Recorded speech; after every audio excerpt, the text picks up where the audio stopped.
Hi, and welcome to another episode of Tales from a Professional Nerd. My name is Bryan C.P. Steele, and I will be your nerd today. As it is still the summer months, and Indiana is gross. It's just kind of hot and moist, and even with my air conditioning, like the house air conditioning running, it is still unpleasant in the studio sometimes. I've got a little air conditioner running, so there's going to be a little bit of a hum you hear in the background. Hopefully you ignore it. I've got my mic set up so it's not directly in the stream of the air of the AC. So hopefully that won't be a big deal. All right, let's start things off with a bunch of pleasantness, a bunch of good things. The Week in Bryan, for instance. So, I mentioned a couple of episodes ago that I had an issue with my hip and I was having a hard time sitting down and whatnot. That was a little bit of a misnomer. Not so much my hip as it was a little further back in, not to be too graphic, but I like to share with my fans and my viewers. I love you guys. On my basically the the meaty part of my butt, I had a very, very badly infected spider bite that got way out of hand, but it's all taken care of now, and I am 100% better. No more bandages, no more sitting down all weird and awkward. I was actually mostly better last week, but I didn't want to bring it up until I was positive that I was past the point of any return to awfulness. So that, I'm going to say, is probably one of the highlights of the Week in Bryan, is not having to favor one side of my posterior when I sit. I know it's funny, and again, maybe I'm oversharing, and some of you guys are like, and unsubscribe, weirdo's talking about his butt cheeks. But I feel that I can talk to you guys in the open, that I can be open with you guys, and it was a pretty awful 2 weeks.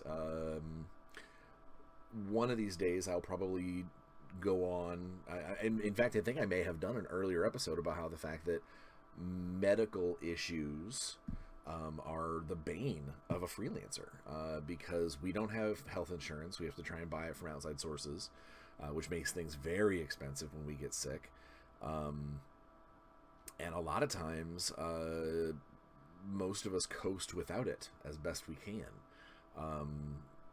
which sucks. It's a big drawback in my industry is the fact that very, very few places hire anyone as actual staff.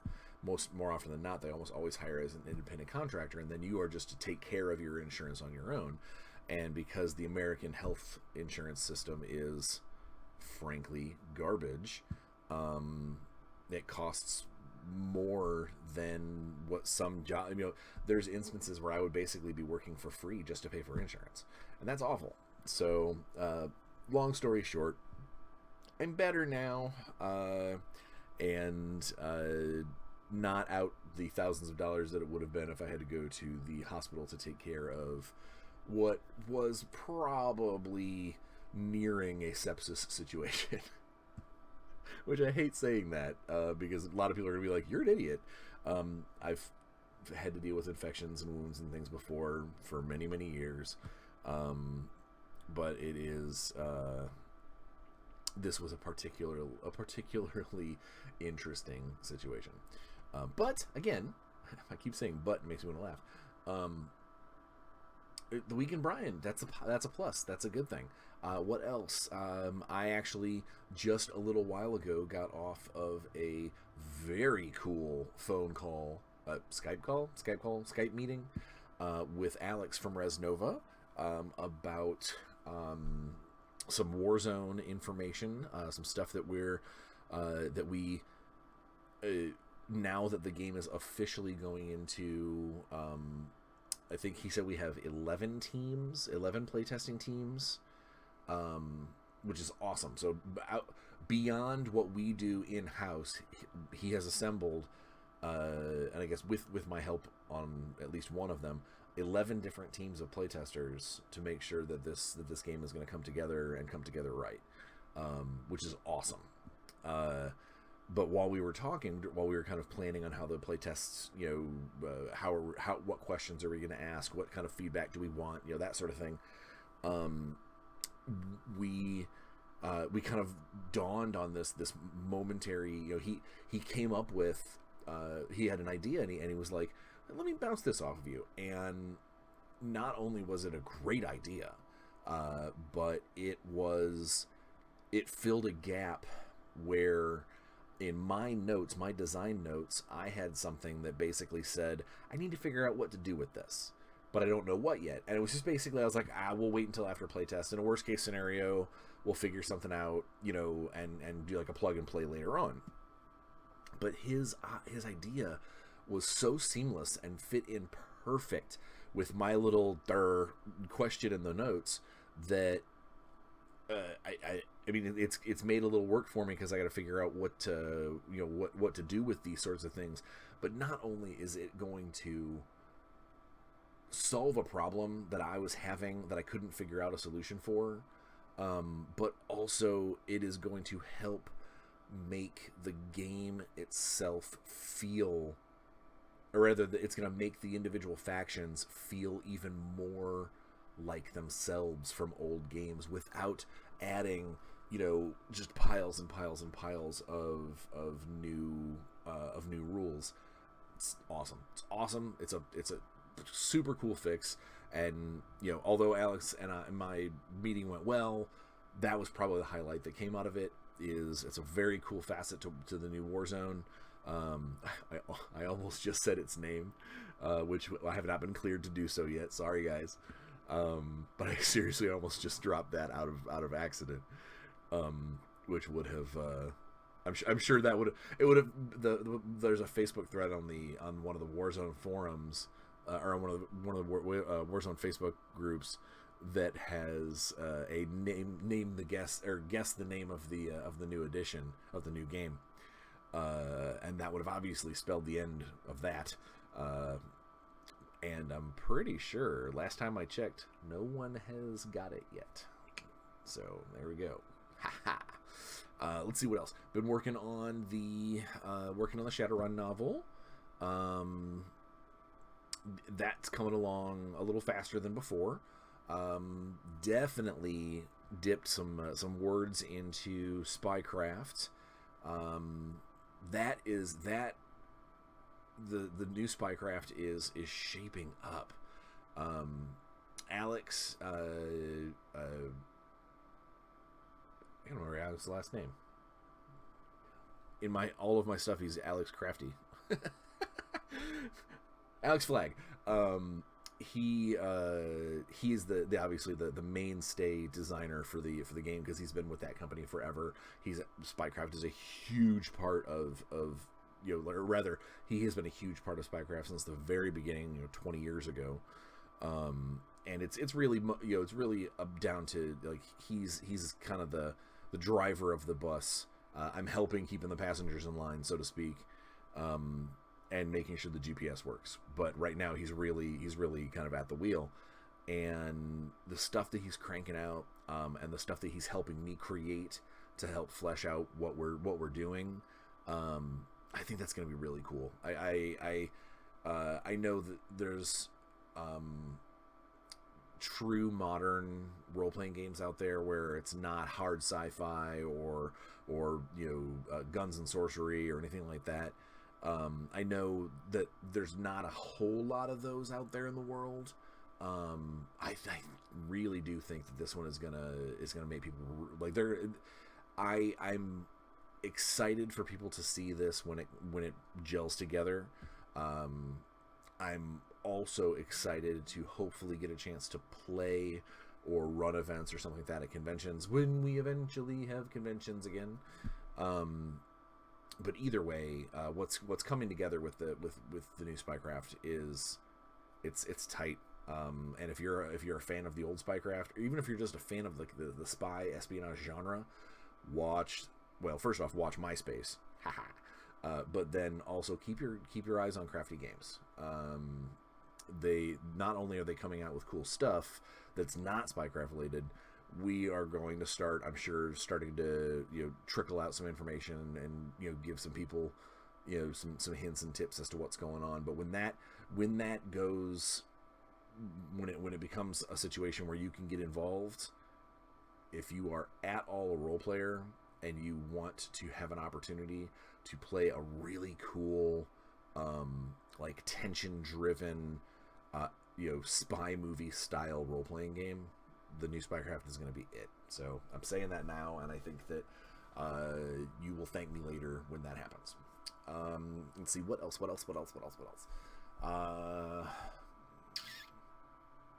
Oh yeah, I'm looking at my calendar. I'm looking at like the meetings and things I've had. I had a super vagueness meeting. It has not come together as a thing yet, so I'm not going to to spend a lot of time on it. But I will say this: there was where this came from was an extremely flattering source. I was reached out to by a very prolific author and developer in the industry that I've known for many years. I don't want to get into the details because I don't want to risk getting too close to NDA stuff, but basically someone who I've always kind of seen as almost like an idol. I want to follow in his footsteps in the industry. Reached out to me and was like, hey, this guy asked me for some information about a miniature game developer slash designer, and I didn't know if you were busy, but I didn't have your email address to give him, so here's his email address, and we moved on from there. Well, it turned into a really cool meeting that sounds like it's going to hopefully turn into work down the road. But beyond just the work aspect of it, the fact that this person, who like I said, I consider him kind of an industry idol, an icon that I would like to one day be able to emulate his career. He was asked about someone, who would you recommend, and I was the first name that popped up into his head, and that's why he reached out to me. And that, I'm gonna cry on camera. That was unbelievably flattering, beyond flattering. It would be flattering coming from an absolute stranger. It floored me in the meeting when I heard that this individual held me in that kind of regard. And so again, I know I'm being super vague, but it's because I don't want to potentially screw up contract work. But it really does make a huge difference when someone recognizes you for what you've done and what you consider to be your skills and talents.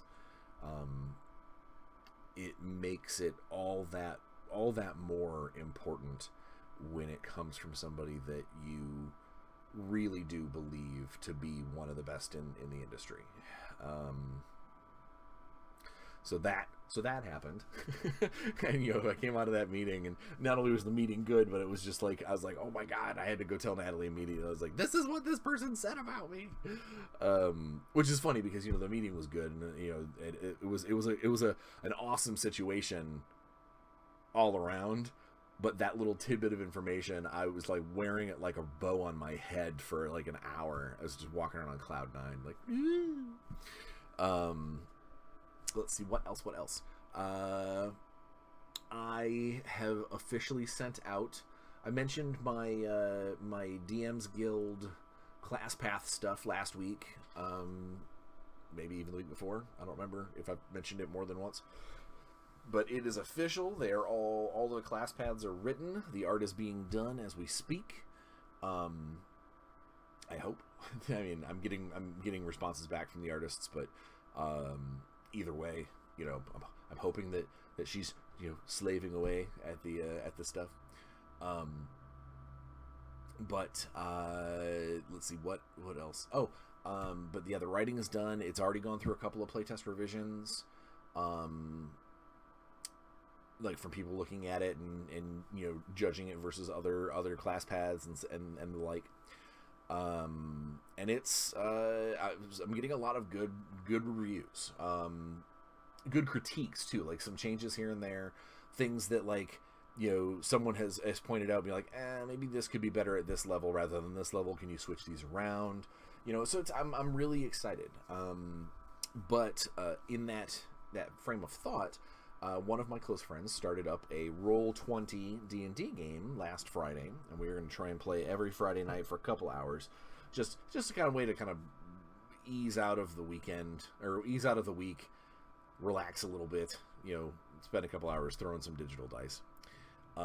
But he is letting me playtest one of my class paths, and I got a chance to use a little bit of my abilities in the last session, and combined with the fact that this class path seems to be the one that all of the playtesters have been very fond of how it works and what it is and what it represents.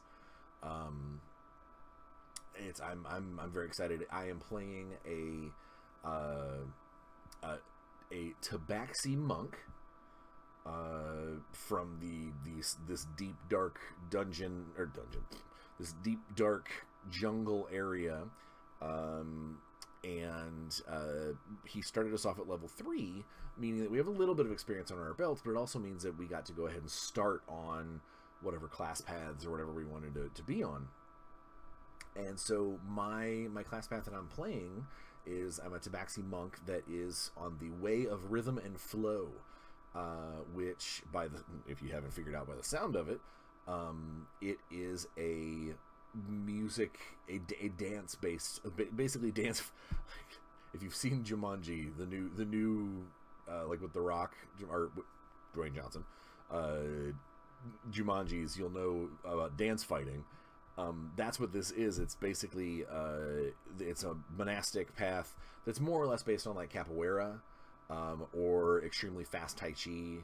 It's basically dance, like musical, moving your body to a musical rhythm that maybe you're humming in your head or you're drumming out onto bells or whatever. It doesn't have to be a legitimate song. You could just like regular capoeira artists don't necessarily have a band playing with them. They have a rhythm they follow in their head while they're moving. And that's, I always felt that although the monk paths that exist now, the monastic paths, the different traditions, are very cool. There's just a couple of things that I think from like traditional martial arts styles aren't really represented well. And one of them that I've always been very intrigued with, and I've never had the physicality to be able to even at the height of my skateboarding or hockey instances, I never would have thought myself able to be a flippy fighty capoeira artist. But capoeira's always been very fascinating to me. And so I designed this class path around the idea of basically dancing around the battlefield. So you have to make a lot of performance checks while you're to see if you can keep your rhythm going. How well you're dancing changes how hard you are to hit. I'm not giving it away because again, it is still in playtest. Things might change, but so far it has been a lot of fun. And almost every playtester that has looked at it thus far has been like, that's like of the 13 things that we created for that PDF, that's been the one that they go, man, that's cool. Like that needed to be made. So I'm super excited, and I hope that when the PDF becomes available, I'll be able to spread that around and get a lot of people to be just as excited about playing a dance fighting something. I'm a dance fighting kitty cat because I'm a tabaxi. But whatever other kind of dance fighter that you want to bring to the table. But I hopefully that people will enjoy that. But the other playtests the other reviews and critiques are coming in, and they've been solid. So I'm really excited. Hopefully the art will come in relatively quickly, and we'll get this thing into layout and up onto the DMs Guild, so you guys can start downloading it and telling me how crazy I am, or be like, this is the coolest thing ever, or whatever, or not. But yeah, so that's been the week in Bryan. Is a lot of work, a couple of really cool meetings, a very cool thing about Warzone that I cannot wait to really sink my teeth into. But I'm right now I'm so backed up with novel words. I need to stay focused on that for a little while, and then just some D&D stuff along the way. But yeah, it's been a good week. It's been a really, really good week. I mentioned last week that I possibly was going to try and record my socially distanced 9th edition 40K game on Saturday, and have that be this week's episode. But I took a look at how things were going to go together. I don't believe I'm going to be able to get the recording rig and everything set up in a way to make that anything but a complete just dog and pony show.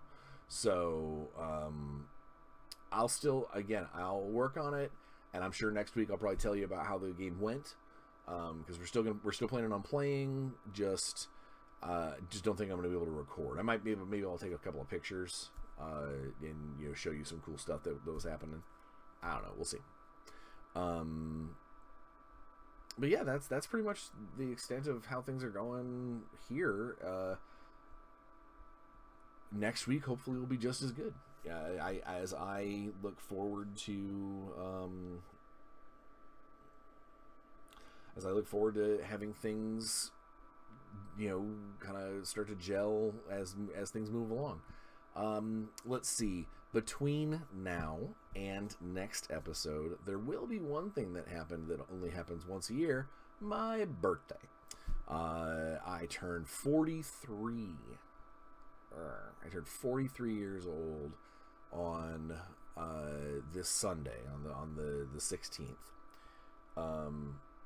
And I obviously, with the virus and everything, don't really have any plans other than we're gonna try and do the family D&D game as kind of my birthday present. Let's be COVID safe and roll some dice and enjoy family company for a couple hours. That's about it. I don't have a whole lot planned for it, because there's not a whole lot I can do, and not a lot anybody can do at the moment. But yeah, that's really it. Got my birthday, and it leads into next week. So without further ado, let's get into the topic of the day. When I realized that I wasn't going to be able to do the game as the episode this week, I started thinking about what I wanted to do, and I got actually inspired by someone on TikTok. There's, I've mentioned before, there's a really good D&D community on TikTok. A lot of people that get on there and tell little D&D story time, this is what my players did last night, that sort of thing.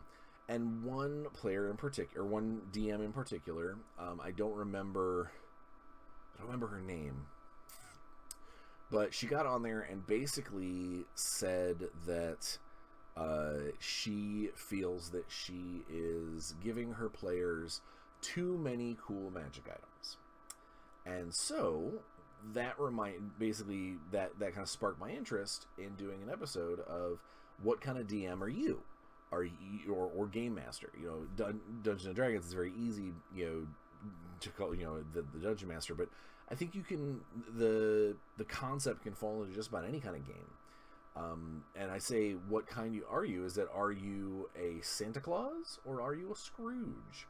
And the reason why, and those two things, obviously there's a gray line in between the middle there, but I think everybody tends to lean one way or the other.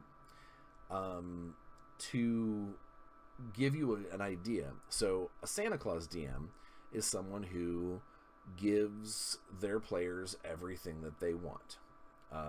It always just happens that, you know, oh, the magic sword that you found, it's not a long sword or a short sword or, you know, a scimitar. What kind of sword do you use? It's a rapier. Oh, it's a rapier. You know, it's one of those things where it's like, just so happens that this hobgoblin has a magical rapier on him. Really? You're just doing that because I use a rapier, you know? Or the situation where a character gets killed, and then, you know, because the players are all bummed out in the next room or the next session or whatever, then oosh, suddenly there's this narrative thing that happens and the guys return to life.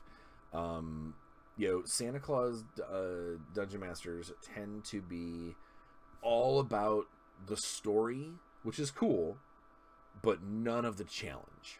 That the challenge is all there on the surface, and it looks tough, and it looks scary, but behind that DM screen, it is all fudged dice rolls, and, oh, this guy doesn't have 40 hit points, he's got 12. You know, like, it's a lot of, I'm going to make this easier on you because I want you to be able to succeed and get to the next part of the adventure. Which, again, there's nothing wrong with that. Don't let me tarnish the idea of a Santa Claus DM.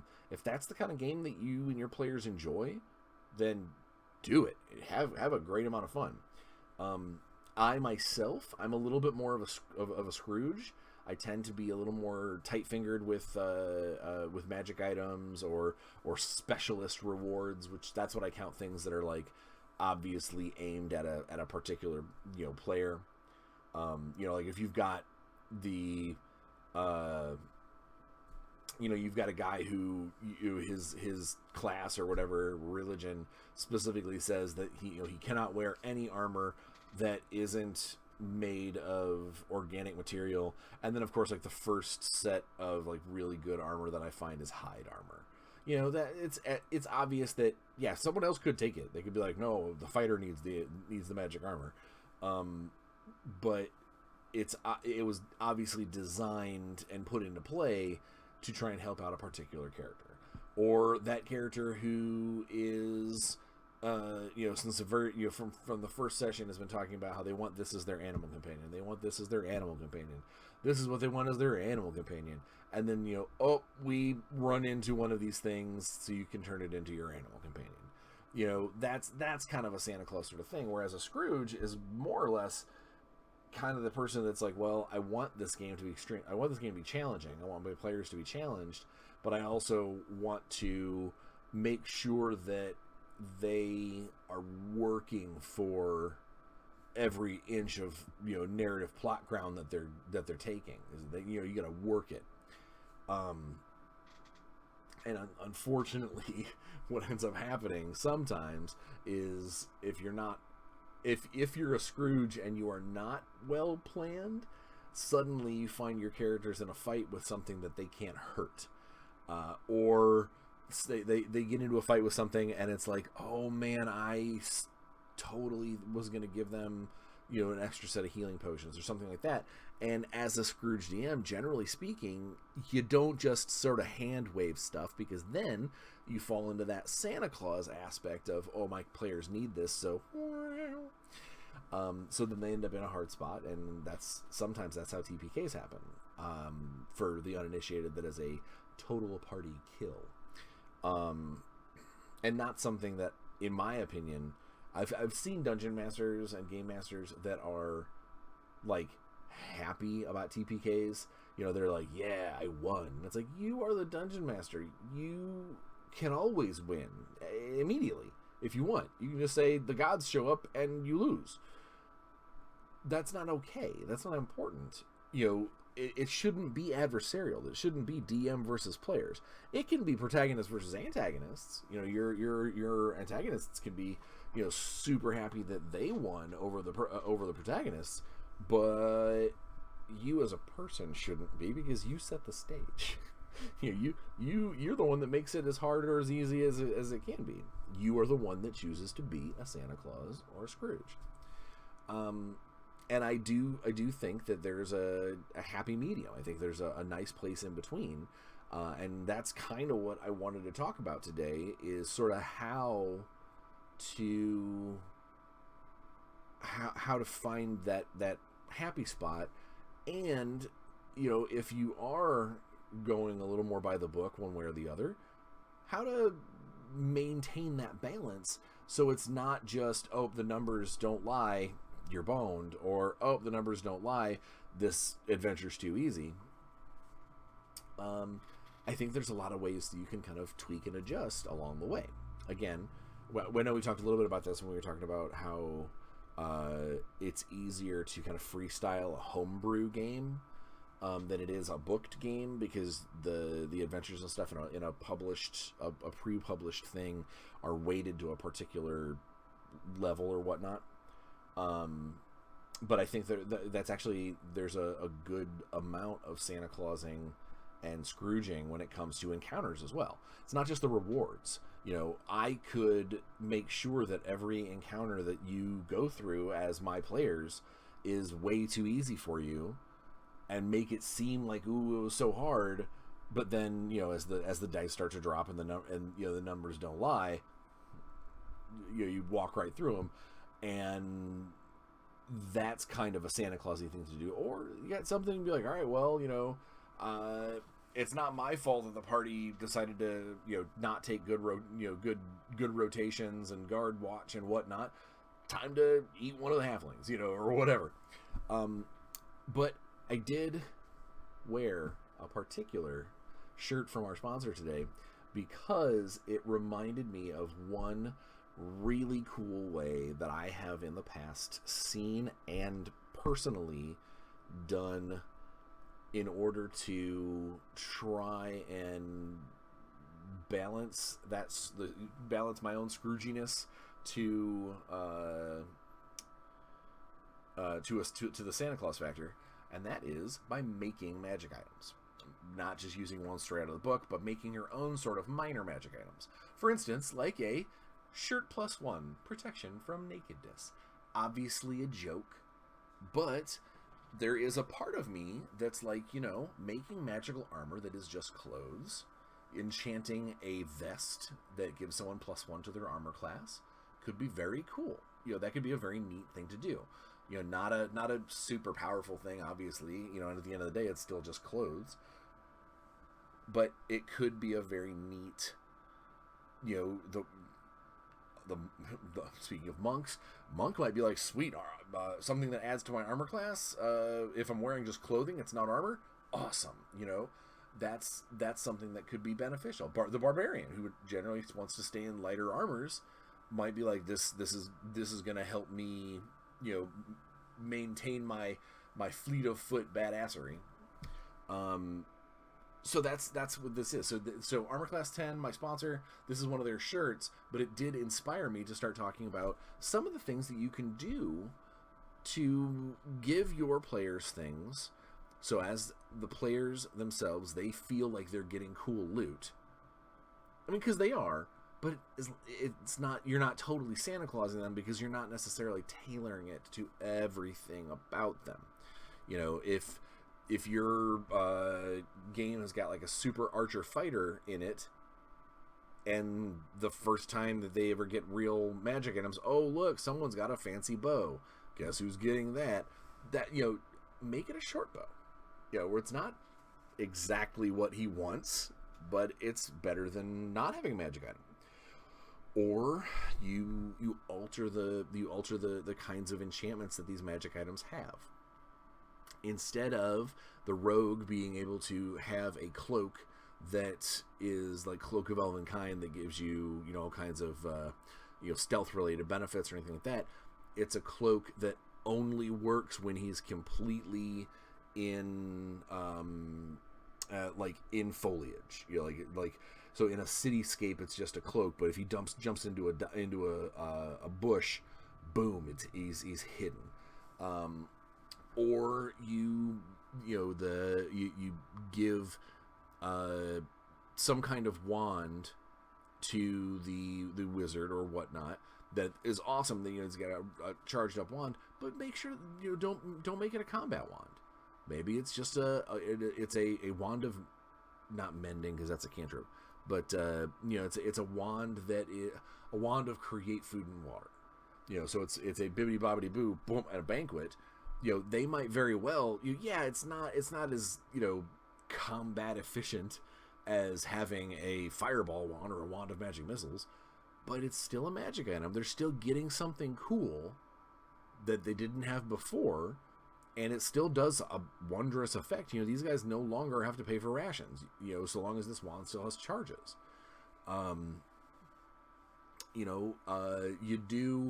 You do minor things, minor very specific things, like give somebody a ring of protection plus whatever, plus 1 or 2 or whatever, but then instead of it being a bonus to all your saving throws, it is a bonus to only 1 saving throw and armor class. Or it is a bonus to all the saving throws, but the magic of the ring gives you disadvantage on a particular skill or something along those lines. You can weigh out how things are given to your players, and weapons are almost trinkets and things, things you wear, things you put in your pocket. Those you can come up with all day. And it's relatively easy to look at. Here, what I'm going to do, where's my Dungeon Master's Guide? There it is. Alright, so I'm going to grab my Dungeon Master's Guide, and I'm going to flip to a random magic item and come up with a minor version of it. I flipped to combat options. That is not the right section. Alright, so let's get me to where I know there's magic items. Alright, and stop. Alright, first thing I looked at was, okay, cool, is the Necklace of Fireballs. So the Necklace of Fireballs is a wondrous item. It's rare. And when you get it, when you find it, unless it's specifically otherwise, it comes with D6 plus 3 beads that you can use an action to snap it off and throw it up to 60 feet. When it reaches the end of the throw, it turns into a 3rd level fireball. Alright. You can, if you want, use the entire necklace as an action. Like snap it off and it goes, and then it just makes a giant fireball. So instead of giving your players, like if you look at this and go, man, that's it's only 9 fireballs, but it doesn't say that you have to be a wizard for this. This could go to my rogue. Like it could be pretty significantly scary. So what you do is then you look at it and go, all right. So instead of it having D6 plus 3 fireballs, let's crank it down a little bit and make it that it's got 2d6. It's got more beads, like 2d6 plus 3, but instead each one of those is like a single sacred flame, the cleric spell. Not quite a giant explosion, still pretty cool, especially for somebody who can't normally cast spells. This is a pretty cool little item. And then that way, if they really want to, if you really want to, you're still giving them a pretty cool item, but it's not quite as devastating as a rare wondrous item that you might have rolled up. Let's do it again. And alright, what do we got here? Ion stones. Alright, these are actually cool. So one of the things that I've always thought about ion stones that I won't say bugged me, but then when the fact that when they're active, they sit there and go around your head.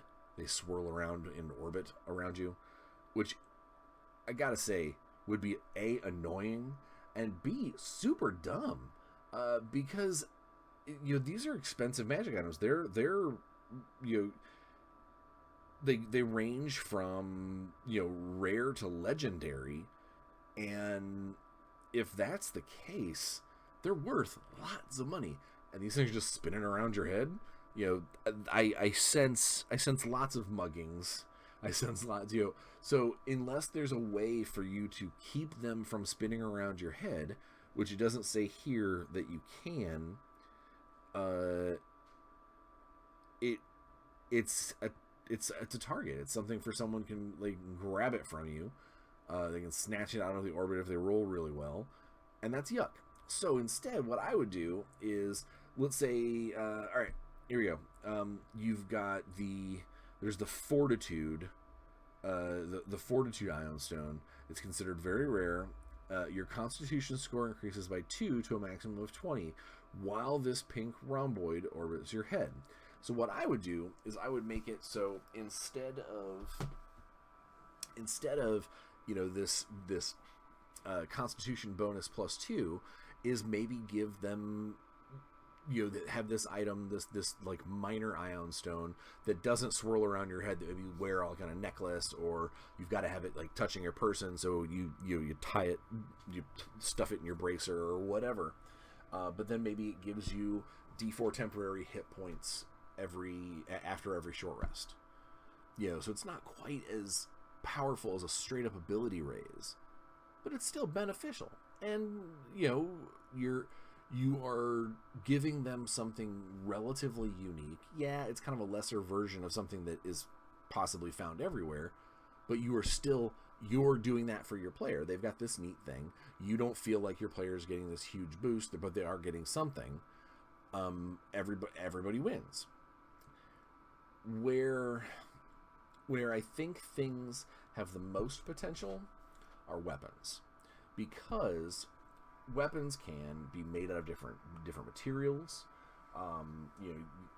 How awesome is finding just the difference between finding a +1 dagger and finding a silver sword. They check it and go, oh, it's magical, so it's been treated magically, so the silver, because silver actually as a metal makes for terrible weapons. It's really bad. It'll fall apart. So there's magic involved, just different alchemical reagents or whatever that keep it in place. In the case of like a Shadowrun game, you might give if you've got a big troll street samurai who's trained in giant weapons, you might be hesitant to give him a series like an autocannon or something like that, because at that point now you've basically said, okay, the sneaky part of Shadowrun is over. Now we have, Henry the Death Machine. So what you can do instead is maybe give him a set of ammo that a box of ammo for a particular weapon that maybe he has to go out and get a weapon, like revolver ammo or a particular caliber of ammo or whatever that is extra cool. It's maybe prototypical. It's something special from. It's like Ares only made these a short run, and your dude has them. You can basically get that same kind of player engagement of, I just gave you something awesome, without giving them something game breaking, or without giving them something that was so obviously tailored to them that they go, oh, okay, cool, when's my next present? Because it's no longer them working for it. They know that you've basically placed these things in the path specifically for them. Again, I'm not saying that being a Santa Claus is wrong.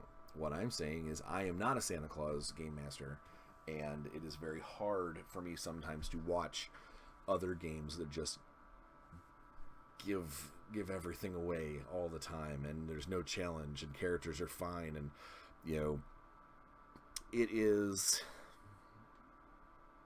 one of the reasons why I have problems sometimes with some of the broadcast celebrity D&D and other role-playing games, because a lot of times they really do feel like it's just them putting on a show. Anytime that there's a major any kind of major loss or any kind of challenge, that goes out the window, because there's always some sort of plucky escape or something like that that's kind of cued into the story, and very rarely it's about the players doing something. Before I catch a lot of heat, be like, what about when the characters die? Things like that. Remember that it's still a TV show or a web show or whatever. Those people, their characters are gone. They're either going to come back, just like a TV show. They're going to find a way to come back from the dead, which in a fantasy world is definitely possible. Or they're gone and they're going to get replaced because there's a new actor involved. I think that's where I get a lot of my little chip on my shoulder when it comes to some of those Twitch streams and some of those online games, that they are not only not challenging, that they are tailor-made for the players to always shine.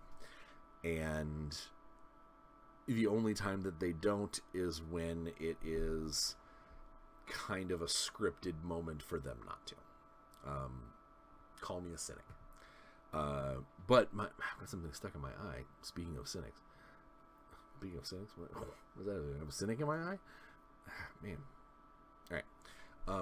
But one of the things that I feel is that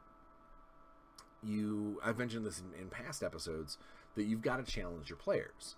That you can't let them walk all over you. You definitely cannot let them dictate what's happening at your table. You can have them help massage the story, help move the plot along in particular cool ways, have them give their characters give personality to the situation. That's awesome. But the one thing that you can't have them do is tell you as a DM what's happening. They should be able to say, can I do this? Or I'd like to do this. Or, oh, it's my action, I would like to take this action. But they shouldn't be able to look at you in between and go, oh, this is that village. All right, I'm going to go to the bar and do all of these things. Let me know when I'm done. They should be saying, hey, I'm going to go to the bar. Can I do these things? Would you need me to make any rolls to make them happen? That sort of thing. And I just feel that if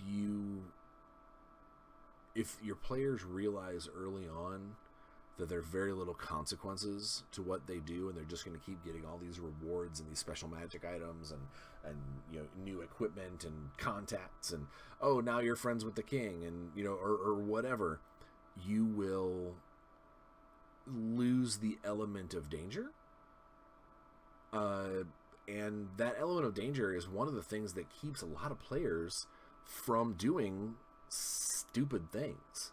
And I know that sounds kind of harsh, but there are, for instance, I'm going to tell a little horror story about, when I was talking with the Spycraft guys, we were discussing mortality in the new game, and there was a conversation about an instance where a player had figured out that there was this particular weapon, even at a critical hit, maximum damage, the DM spends modifiers to make it as even more damage, that there was no way by the letter of the rules for this weapon in one shot to kill this character, and he had figured it out.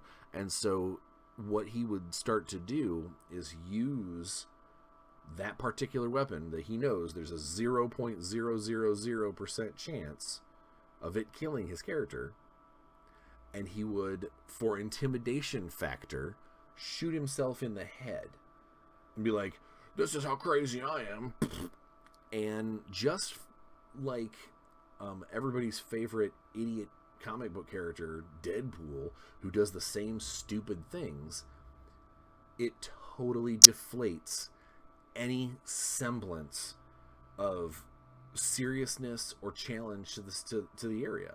If I watch this guy commit suicide and not care, I don't have any reason to fight him. I don't have any. And so from the player's standpoint, they're like, yeah, we totally got it. You know, the game master isn't going to stop us doing things because, haha, I can do that. These NPCs, they're not going to stop me because they know they can't. Ha ha ha. But then what does it do for your game? Nothing. It makes your game boring. If you know for a fact that you can't die in this instance, or you show people that effectively that you game mechanic your way to success during the narrative part of the game, who wins? Nobody. Yeah, you get to tell a story that from your perspective is hilarious, and from everyone else's perspective, like, man, that's really stupid. You know, that he should be crazy dead. And so we were talking about that, and we were talking about game mortality and how that was going to work. But that's the kind of thing that, I mean, it's an extreme example, but that's the kind of example that that's the sort of thing that happens when I hear something about, oh yes, my character, we played D&D last week. Oh sweet, that's cool. What happened? And they go, well, we fought this crazy dragon. Whoa, all right. Everybody come out okay? Well, one of our guys died, and it's like, ooh, well, I'm sorry to hear that, but it's okay. As soon as the fight was over, this Deva from the upper plains showed up and resurrected him for us. So what you're saying is your DM video gamed the only real cost you had to that fight. Well, what do you mean? You guys battled a serious foe, a scary foe, the kind of thing that your character should be talking about for years to come. Because Steve got iced. And rather than forcing the players to figure out whether or not they're going to just bury Steve and be like, all right, we love you, Steve, but we got to move on. Do they find a way to keep him? Do they use some of the cool, narrative spells in the book to keep him from decomposing? Do they stash him in a portable hole? There's things that can be done, so then they can work toward getting that reward of getting him resurrected. Or, as a storyteller, do you go, an angel comes down from heaven because you beat the bad guy, and goes, ding, your friend is back, he's fine. What's the cooler story? Well, in my opinion, the working for it, the moving forward, the possibly giving the player an opportunity, giving the players an opportunity to show real grief and loss. Instead, it becomes almost comical because now the next time someone dies, they're either going to go, okay, is the angel coming, or do we actually have to do something about this? And that's silly. That's not going to challenge your players in any way, shape, or form. And if that's okay with you, if you don't want to challenge them, then Santa Claus away. Give them everything that they desire. You might as well start them off at like 10th level. If the story is what you really want to tell, and you want these guys to be the heroes, you want these guys to be your fellowship, but you don't want to have the loss of Boromir, you don't want that dwarf to die, then don't. But even in those stories, even in the stories where we're dealing with epic heroes, there was still a sense of loss. There was still, there is still a guy who, one of the main characters, dies along the way. And no, they didn't just wait for Gandalf to go ding, come back from the dead. They buried him. They had to leave his body behind. They had to run. That's the kind of thing that I think makes for a much cooler story. Hell, that's an awesome story. If you're in the middle of a major battle and somebody dies and you've got to flee, and then you might even go, all right, we have the capability of resurrecting that guy, but we got to get him back. And so now you've got a whole other game session or two of like, do you sneak into the enemy camp, sift through the bodies? Do you figure out, do maybe the enemy, maybe they eat the dead? We're suddenly now on a clock, and hope that they eat everybody before Steve. There's there's so many cool things that you can do that are not just handing your game to the players and making it so they go, all right, when's my next Prezi coming? You know, when do I get to unwrap my next cool moment or cool thing that no one else gets? On the other side of the coin, because I don't want to be mean, I don't want to be just mean to Santa Clauses. I want to actually point out the fact that being a hardcore Scrooge is also kind of rude. You also don't want your players to sit through a session the entire time not wanting to do anything because they're too afraid to deal with the next set of monsters, or they don't want to leave town because you've hyped up the lethality of the hobgoblin horde that is out watching the roads, and they know you as a game master. They know you're not pulling punches, so the second that their horses hit the road, bam, hobgoblin ambush, and they're outnumbered 3-1. You know, there's you can get your awareness, or you know you're playing a Ravenloft game and you don't give them access to any kind of silver weapons or anything to fight off all these undead and werewolves and stuff that pop up everywhere. You know, like there's ways to be also too mean and too Scroogey that you don't want to rob your players of that kind of fun either. So you got to try and find that kind of nice middle spot as best as you can. And I think that it is one of the ways to do that is to try and give them gifts that are, to use the Christmas analogy, give them gifts that don't quite fit, that maybe either they got to pass around the group to find out who should have it, or it's that really specific, oh cool, you got me that, you got me a 66-gallon aquarium for a fish I don't have. I better start go looking for that fish. You know, like give them magic items. You know, you give them a dagger that's, yeah, it's magic, so that's cool. You know, but then it's like +3 to hit and damage against gnolls, and they go, are you gonna? And then like you just, unless it happens to randomly come up, you don't necessarily put them against gnolls, or there's not like gnolls in the main story arc or anything like that. That's just this is the item that they've got, or you know that.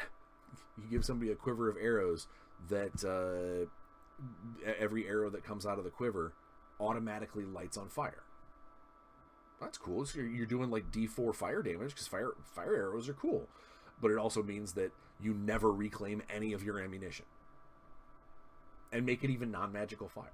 Like it's just the magical aspect is what's in the quiver, and the fire itself is just fire damage. You know, so maybe it's not harming ghosts and stuff, you know, because it's not magical arrows, but it's a cool effect. You're always shooting fire arrows, or you go out and buy a second quiver because like, all right, there are times where I don't want to shoot fire arrows, you know, like in the library. So there's ways for you to give your characters cool stuff, give your players benefits and neat story arcs, and shine the spotlight on them a little bit without necessarily always making them the untouchable star, the unkillables, here is a backpack full of all of the amazing things that you're ever going to need, and it's totally tailored to everything to you.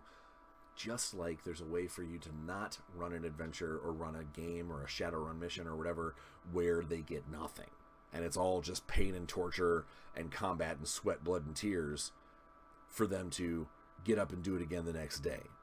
There's a happy medium, and that's what I think is probably the best thing, is to try and find that spot. And hopefully this weekend, you know, I'm going to get a chance to play a couple games, or we'll play one game and DM another.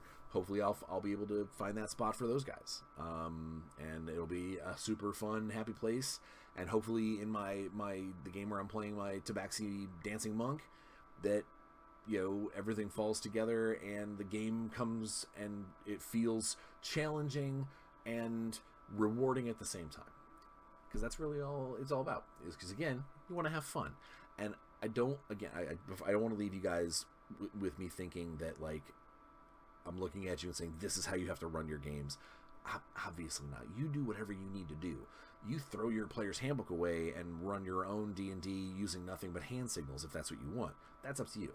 All I'm saying is, if you are concerned, if you're a DM and you're worried about the fact that you're either a Santa Claus or a Scrooge, maybe this episode helps you find that happy medium spot. But no matter what, stay safe, enjoy yourselves, and go out there, just like me, play some games. We'll see you next week.